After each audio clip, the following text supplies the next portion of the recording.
Hey guys, yeah, we're still in this space here instead of down in the studio,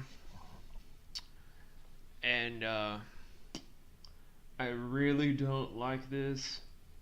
I really don't. What could we even possibly do to make up for it? Fuck it, let's just do the top 6 most interesting songs of 2016.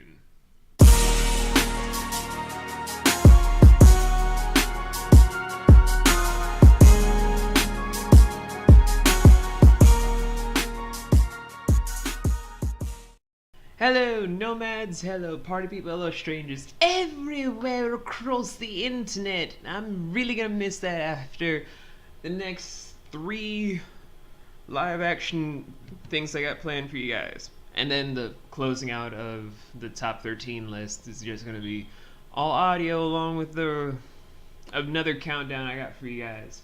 But I just figured, since the last time you guys are gonna be seeing my face with the webcam right now, since I'm trying to get a different one for myself.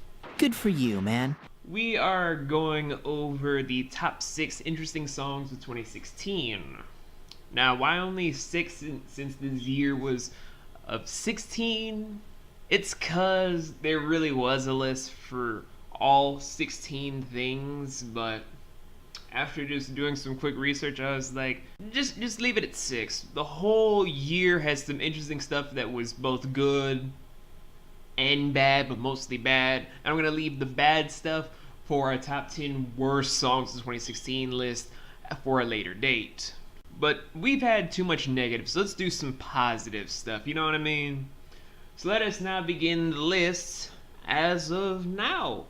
I got greens, beans, potatoes, tomatoes, lamb, ram, all dog, greens, beans, potatoes, tomatoes. Coming in at number 6, we have one of my all-time favorite bands of, well, a lot of years. I can't say when it started, I can't say if it's ever gonna end, but I do know it's been a long time. A Panic at the Disco's Emperor's New Clothes. And if you don't know now, you know. I'm taking back the crown. I'm all dressed up and naked. Now, I know what you guys are thinking. It's a hit single that came out in 2015, so shouldn't it not count? Here's the loophole though, guys. It comes from the album that only was released this year. So there's technically that whole leeway of, sure it was released then, but the album it comes from wasn't released until this year. Give me that small little window of leeway. You know what I mean? But enough legality. Why is this one of the most interesting songs technically of this year? Because the album was interesting. The Death of a Bachelor, for me, as like my own personal interpretation, is like that whole, the transitioning period from when you're this guy that can just do whatever he wants and have 0 consequences to just being a family man, or just being someone that has to take care of his spouse, whether it's man or woman. And he's either on that whole journey inside of himself to see if he's ready, or if he's kind of trying to take that big plunge by doing his last few days in dignity and glory. And The Emperor's New Clothes kind of made me have that epiphany for my own personal interpretation to a T of ascension and dissension. Ascension from being just one person, being an us rather than an I, but also trying to descend into temptation, because like all humanity, there is some kind of temptation for all bachelors and bachelorettes. But why is it only at number 6 if I can kind of dissect it into a way where I can fashion it into a nice little interpretation for the intricacies of bachelorhood? That damn loophole works both ways, and I can't put it any higher. But I will say though, that Emperor's New Clothes music video is still one of my favorites of all time.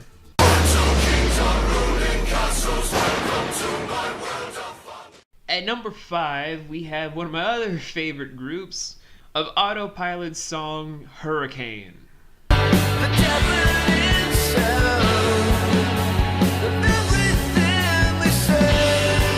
Now, the reason I'm kind of obsessed with Hurricane by autopilot was because it was one of the songs I heard from their concert live this year when they were in my city. And boy, was that an awesome little show. I loved all their sets, but Hurricane kind of stood out more for me from their newest album because it really did sell itself for me. And its other song of Crooked Lines for an upcoming album literally called Hurricane. So the titular song in the album that might be released next year in its entirety was just, it was phenomenal. The song, the lyrics, how they executed all the motions for it, I loved every detail from it. Just the way that they tried to make the song sell for everyone was molto bon. I really enjoyed everything about the instruments, the lyricism, how the energy of the bandmates kind of flowed very perfectly. But why am I only putting a number 5 if I love it this much? Well, I can't let biasism take over my entirety, and in comparison to the other 4, they kind of did more of an outside existentialism sort of thing for myself rather than an internal one where I just felt more pride, more energy, and more of an inspiring glow to myself. But it was still an awesome thing, and I can't wait to see them perform live in my town once again, because Autopilot is awesome. Check them out whenever you can on Spotify, YouTube, whatever. You will not be disappointed. We can't go back now. Coming in at number 4, we have one artist that I'm pretty sure everyone knows very well on this channel. Reaching for the radio, got stuck on your mental. Protection by the bedroom, a target in the guest room, press news. And sadly, no, it isn't Smiley Raw. No! No! Does not compute! Does not compute! It does not compute! For Smiley, we have an entire video set for him. And that's gonna take a long time next year. No.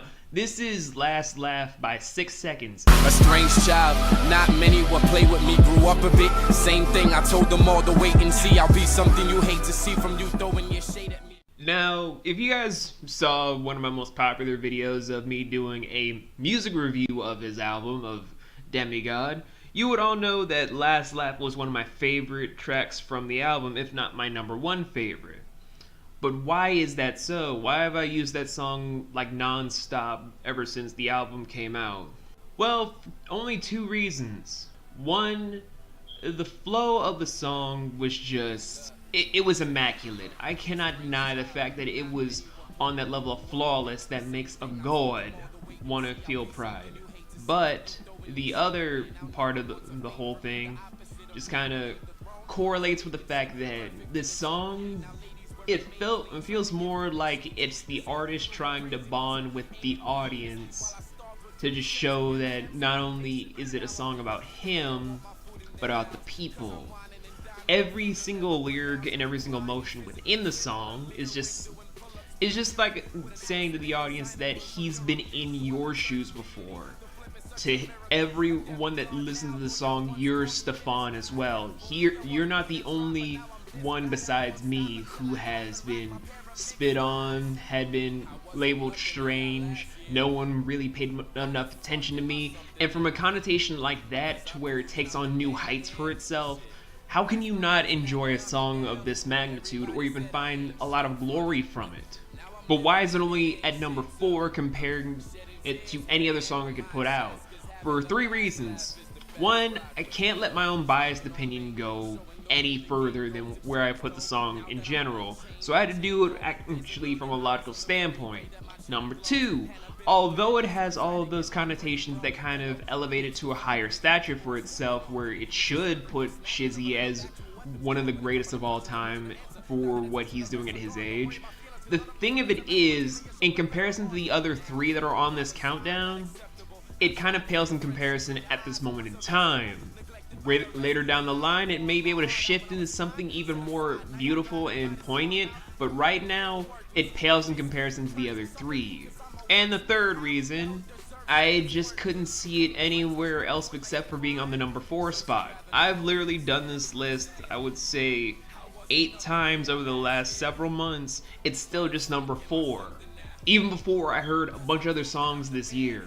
But that's neither here nor there. We're now just gonna move on into the top 3 of this list. Cause having the last laugh is the best. Rock with me, look. Coming in at number 3, we have The Dreamer by Anderson .Paak. And all this one's for all the little dreamers and the ones who never gave a fuck. Now, I know what you guys are thinking, why didn't I just put Come Down or Wade in the Water or The Season or any of those other songs that had a big music video for it? Or just put something like, I don't know, The Bird, since I put that in so many videos that you guys probably didn't see. Well, we're waiting.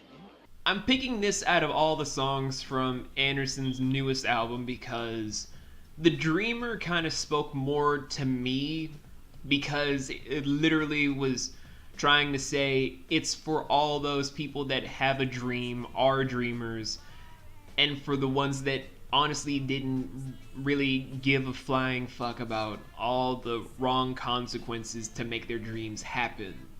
It's a very touching song for all those that have a dream, and when they're struggling, like they're on their 5th drink, their rent is due, they don't know if they're going to see another day, they're just living inside of their car or on the street, and they're just trying to make that last dream for themselves pave the way into something more glorious, which is something that Anderson knows far too well, just far too well.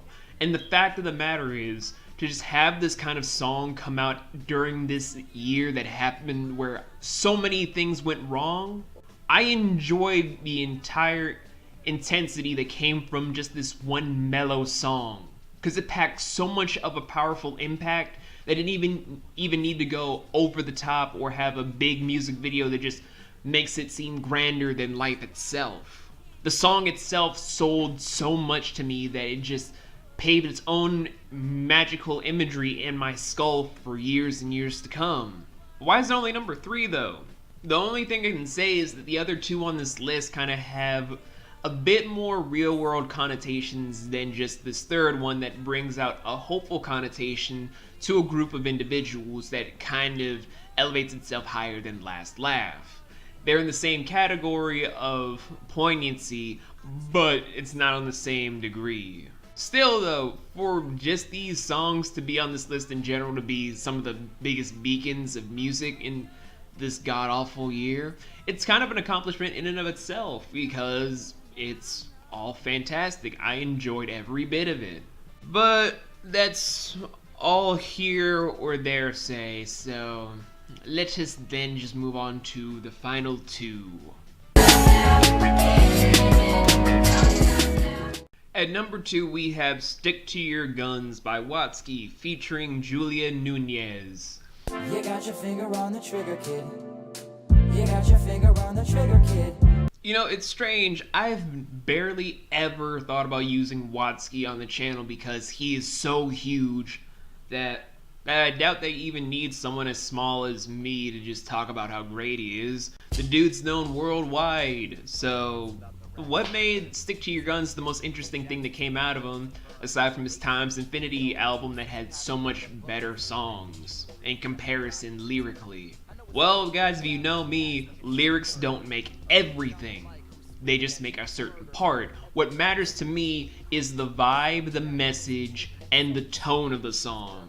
That's why a lot of things that I enjoy are more obscure, weird, or just stuff that I dissect to have an alternate meaning that I think only the artist would understand. And Stick to Your Guns as a song about gun violence, that spoke to me on more levels than a lot of the Times Infinity songs, even though they appealed to me more on a lyrical and vibrant kind of anthem for myself. You're right. But how do I explain?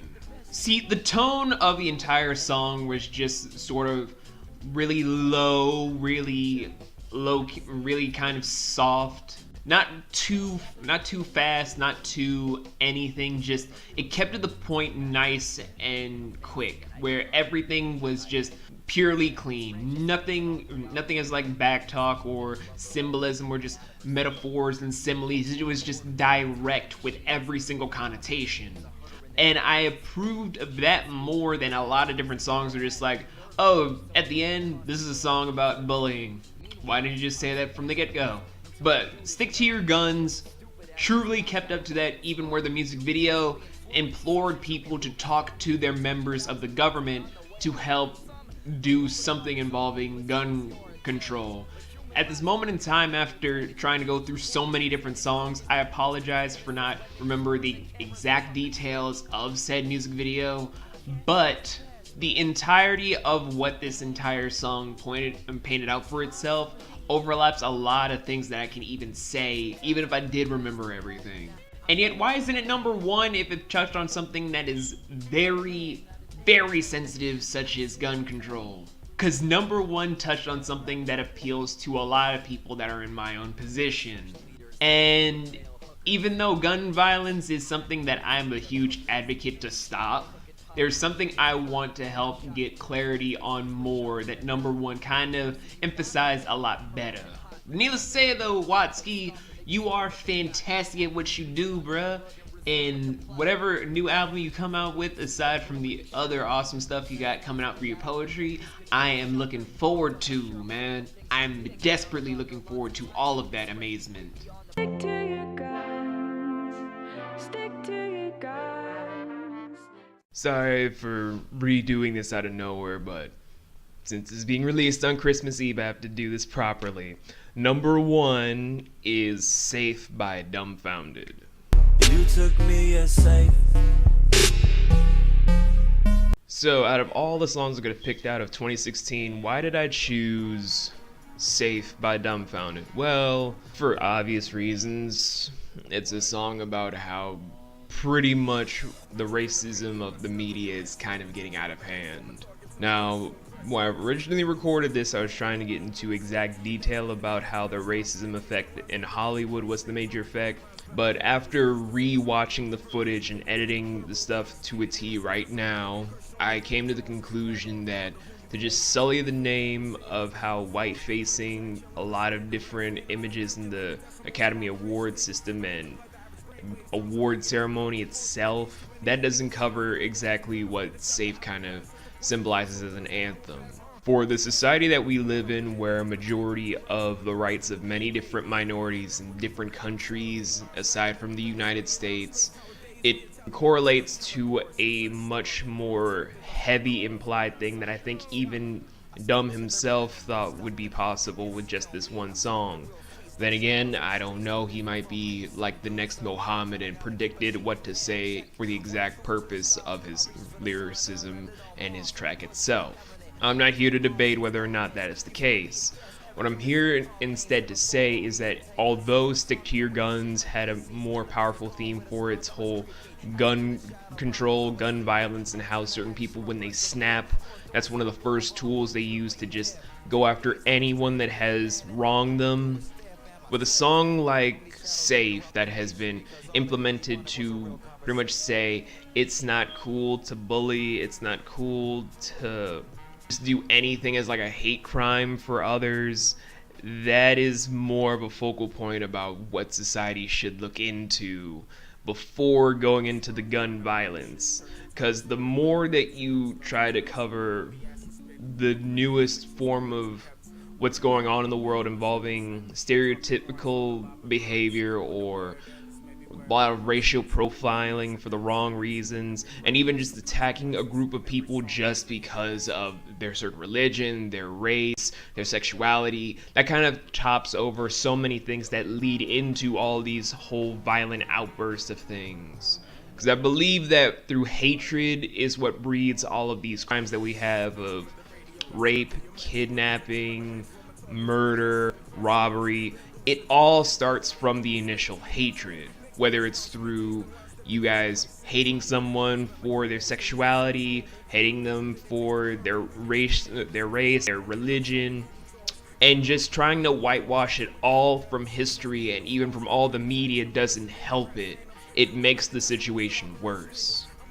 And I think in that regard, that's why I chose Safe from Dumbfounded to be my number one song. It may not have been the greatest song that Dumb created, because he made a lot of great songs this year. But to correlate into what one of the biggest issues that should be a bigger focal point for the entirety of the world this year, Safe really did a number on what a lot of people try to sweep under the rug because they don't want to appear like they're part of the racist camp, when in fact the more you repress it and don't try to actually eliminate said thread, you end up creating more of a racist problem. That is why we end up with so many broken and divided cultures, societies, cities, and so forth and so on. But I'm not here to debate logics and ethics with you guys. I'm just here to give you guys the top 6 list that I have fulfilled to a T. And even though I don't celebrate Christmas myself, I'll celebrate winter solstice on the 17th, aka Yule's Day. I do wish all of you a happy holidays, a Merry Christmas, Happy Hanukkah, Merry Kwanzaa, all of those wonderful holidays. And I will see all of you guys in some other videos that we have planned and pre-recorded within the coming days after Christmas is over. Alone.